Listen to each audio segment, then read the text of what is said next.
Hmm, man, honestly, I don't even know what to say. After that week, I am so just happy, honestly. It's just nice to see us get a win, and it's so nice to see that we're not going to be the first 0-17 team in NFL history. And, well, I'm just grateful for the moment that happened on Sunday. But anyway, let's get into this episode. What's good, y'all? Welcome back to the Titans Rundown. I am your host, Micah McCamey, and oh my gosh, we have a Victory Wednesday for the first time in 10 football games. For the first time since we beat the Houston Texans last year, we actually get to talk about a win for the Tennessee Titans. I know I'm as shocked as you are, honestly. After those first three quarters, I was thinking, man, I don't know why I'm still watching this. I was out on the golf course during this game. I was having fun out there with my brother, one of his college buddies, and my dad. And I was just thinking, man, why on earth am I staying in here watching this football game? And why on earth do I not feel too terrible about it? This was whenever we were losing 21-6. I was just thinking, well, it could be worse, I guess. But no, anyway,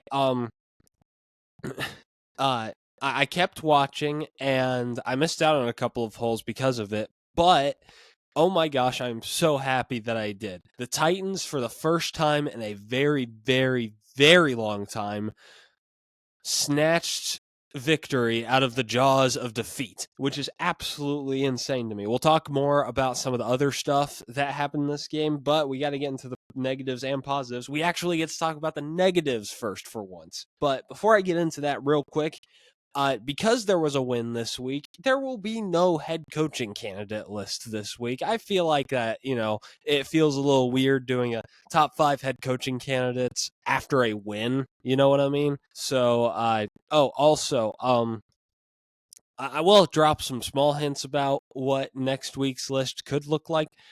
There are 2 offensive coordinators that I have gotten a new interest in, and there's only going to be one incumbent on the list next time. Also, Todd Monken's off the list, but I think that was going without saying. But anyway, let's get into the actual game itself, starting out with the negatives. Okay, this won't be as long as the positives because I got a lot more to say about the positives than I do the negatives. But Amani Hooker just continues to struggle, man. Like, he got that bank, and then he was just like, you know what? Nah, I'm okay. I'm gonna stop. But Amani Hooker was not really that great in this game. Like, he kept on getting beat. He wasn't really doing well helping out with the other receivers. He got bailed out in this game, honestly, because of other factors. Specifically, I didn't put him in as a positive, but I feel like I should have. L'Jarius Sneed finally started picking it up. He played a really solid game. Xavier Woods continues to be consistently solid. And he got bailed out by a couple of those things, and also by the fact that we won. If we hadn't won, Amani Hooker would be talked about in the Titans fan base, right? People would be wondering what's going on with him. Why on earth is Amani Hooker not playing that great? All that stuff. But anyway, yeah, again, not a great game by Amani Hooker. A lot of tackles, which, for safety is not really the best. I mean, that's good for a linebacker, which, speaking of which, I just realized I need to put another dude in the positives, but I'll get to him whenever I get to him. But speaking of linebackers, Cody Barton was not that great. I'm a little worried about Cody Barton, honestly. I'm worried that he is. What am I trying to say here? I have a bad feeling that Cody Barton is washed. I'm not saying that he is, because he did show some good stuff throughout the first little bit of the season, but I am a little worried about, like, what if this was the year that he finally fell off, because he's been bad the past couple of weeks, dude. Like, since he got that interception against LA, it has not been the same whenever it comes to what he's been doing, honestly. So, again, just like not a great game by Cody Barton. But honestly, that really doesn't matter for other reasons that we will get into later on in the episode. But next, Joey Sly. Okay, look, hear me out. I know that he hit the game-winning field goal. Obviously, that's a big deal. And he hit a couple of more field goals today, which were pretty crucial. But he is on here because he just missed an extra point. That is not a good look for your kicker. And it's again, like, I just don't know how else to say it. Like, Joey Sly, he started out really strong. He was really, really good for the first couple of weeks. And then he just really just kind of slowly went downhill as time went on. But I do want to take this time to say this, transitioning into positives. The special teams was very good today. Chimere Dike, again, I remember hearing this take, and I agree with it. He could be a Pro Bowl punt returner this year. I'm not saying all pro, but I do think that he can make the Pro Bowl this year. We're just gonna have to show up to the polls, guys. We gotta get Chimere Dike into the Pro Bowl. You know what I'm saying? But anyway, what else is there? There were no big punt returns. Johnny Hecker was really solid today, and just overall, really, really happy with how the special teams played in this game. But next thing, Jeffrey Simmons. Okay, this man was a one-man defense at moments in this game. Like, whenever Amani Hooker was struggling, Cody Barton was slowing down a little bit, when the other defensive backs were getting beat. Like, whenever all of this stuff was happening, you still had Big Jeff consistently getting in there and getting some type of pressure on the quarterback.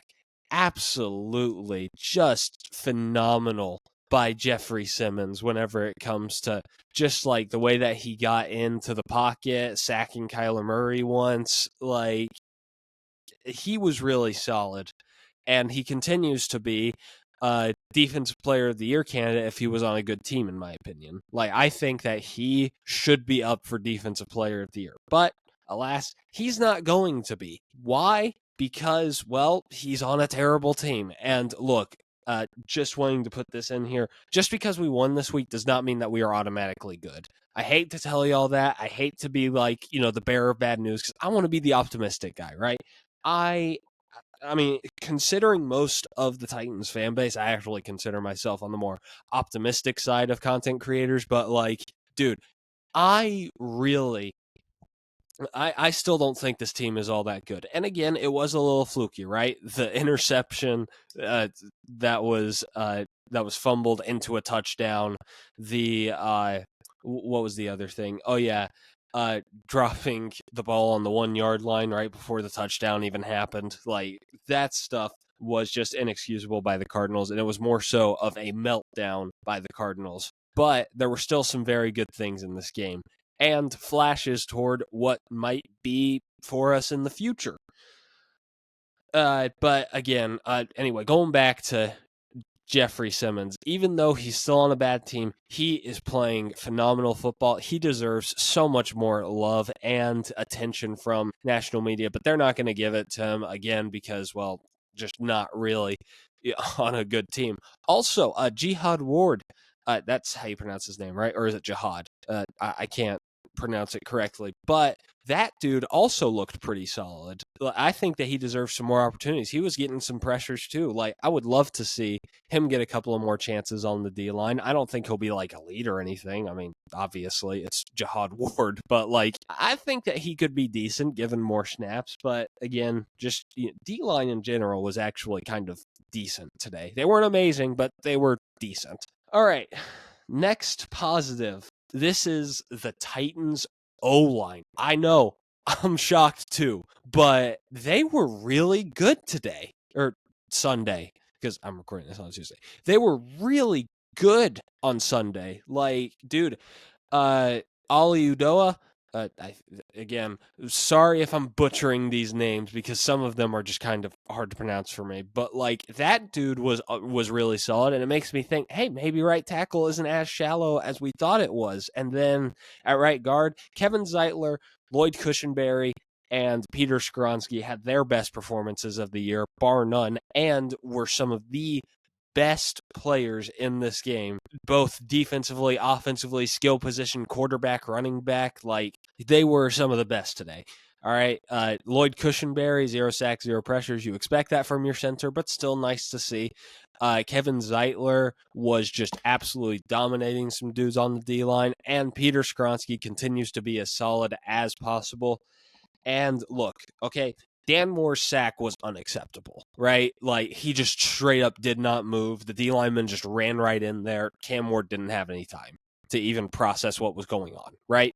But outside of that one sack, Dan Moore played a pretty good game. And, again, that one sack, though, that just keeps hanging over my head. I remember just being really mad whenever I first saw that. But still,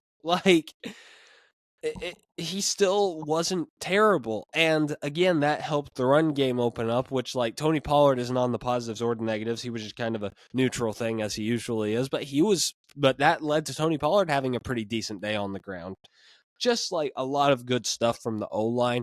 Shout out to the interior O-line. Also, I just want to say I've been believing in Lloyd Cushenberry this entire time, while everybody else was trying to doubt him or be like, let's go get another center or something like that.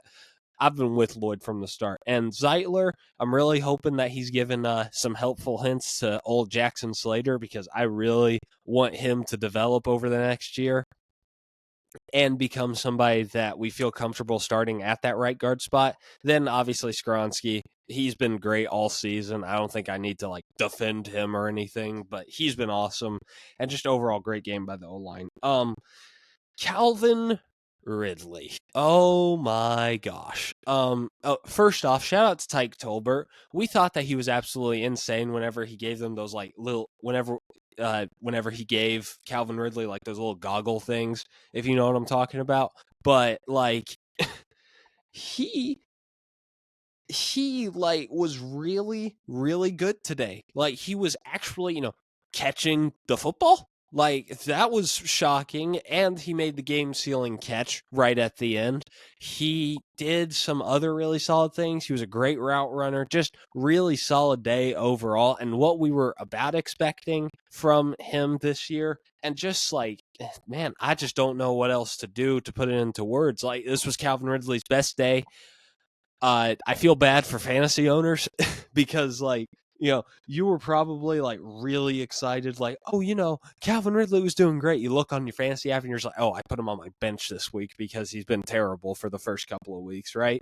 That is the thought process that even went through my mind. I was just thinking, man, Calvin Ridley's been so good. And I looked on my fantasy roster, he was benched. It was unfortunate timing, to say the least. But again, overall, great game by Calvin Ridley.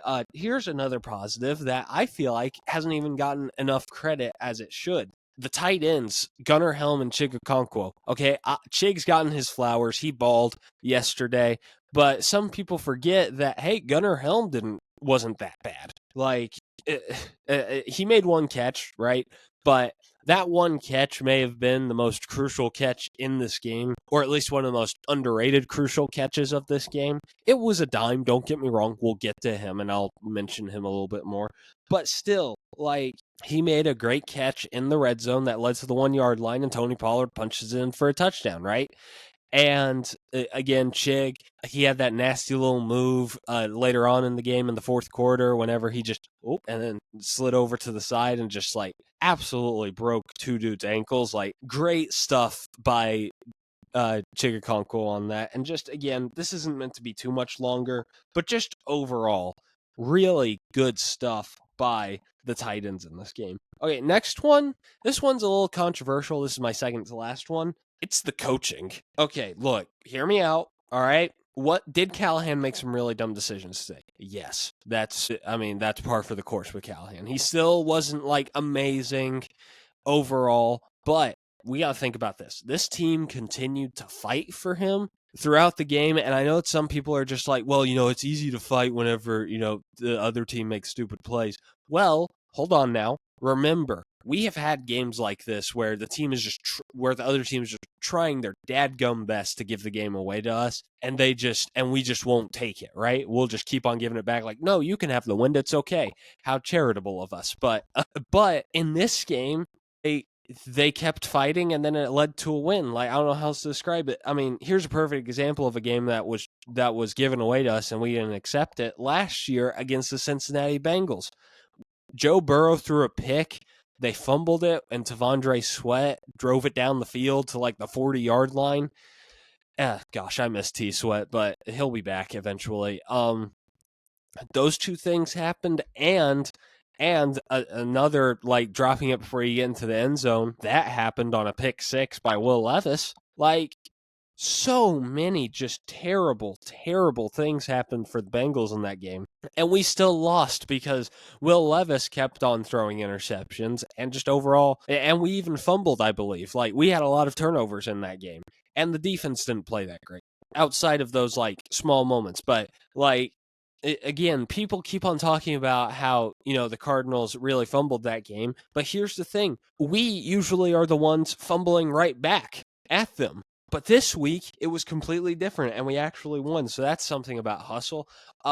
His clock management was good, which just absolutely just shocked me, right?